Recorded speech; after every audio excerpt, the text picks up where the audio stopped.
Amtrak ist zusammengesetzt aus den Begriffen American und Track, also amerikanische Bahn, und regelt als eine staatliche Gesellschaft den Intercity-Personenverkehr durch die USA.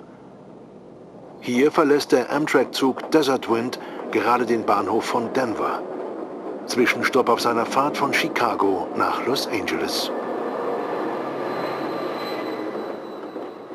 Denvers Union Station wurde 1881 gebaut und war für viele Jahre das höchste Gebäude der Stadt. Einst wurden hier bis zu 80 Züge täglich abgefertigt. Heute sind es noch ein Touristenzug der Denver and Rio Grande Railroad und eben der Amtrak-Zug. Wir fahren mit von Denver bis Salt Lake City, am Horizont die berühmten blauen Berge, die Rocky Mountains. Zwischen der Hauptstadt von Colorado und dem Gebirge, das der Desert Wind überqueren muss, liegt die flache Ebene der Great Plains. Insgesamt 7 Züge machen diese Fahrt jede Woche. 3 Tage sind sie jeweils unterwegs. Und dann geht es steil bergauf, mit 3 Dieselloks vor dem Zug.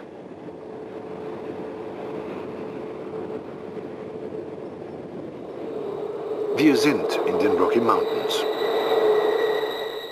An einem Berghang entdecken wir zerfallene und verwitterte Spuren einstiger Betriebsamkeit. Eine alte Wasserleitung zeugt von Goldgräbern, die ab Mitte des 19. Jahrhunderts hier wohl ihr Glück versuchten. Auch heute noch wird in den Rockies Gold gesucht.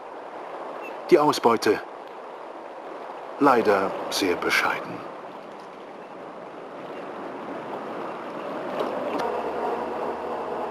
Langsam steigt die Strecke auf über 2.500 Meter Höhe.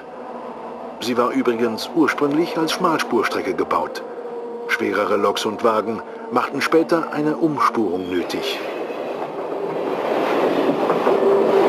Wir nähern uns dem Moffat-Tunnel, benannt nach einem ehemaligen Präsidenten der Denver and Rio Grande Railroad.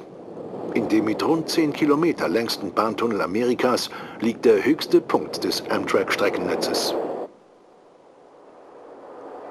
Auf 2820 Meter Höhe hat der Desert Wind hier die Wasserscheide zwischen Atlantischem und Pazifischem Ozean unterquert.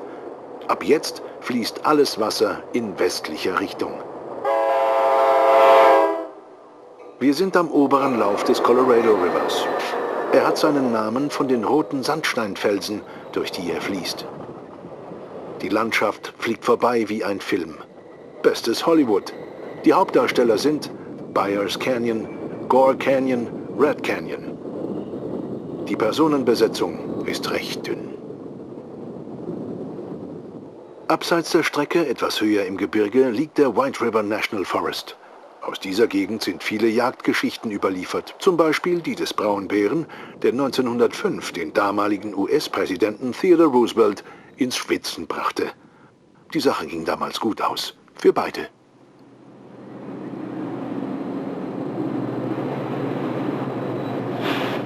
Weiter fährt der Desert Wind gen Westen, durch den Glenwood Canyon.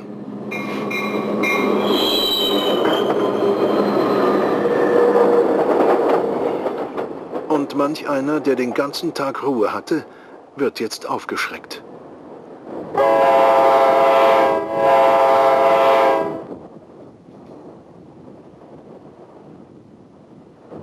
Dies ist nebenbei der Interstate Highway Nummer 70.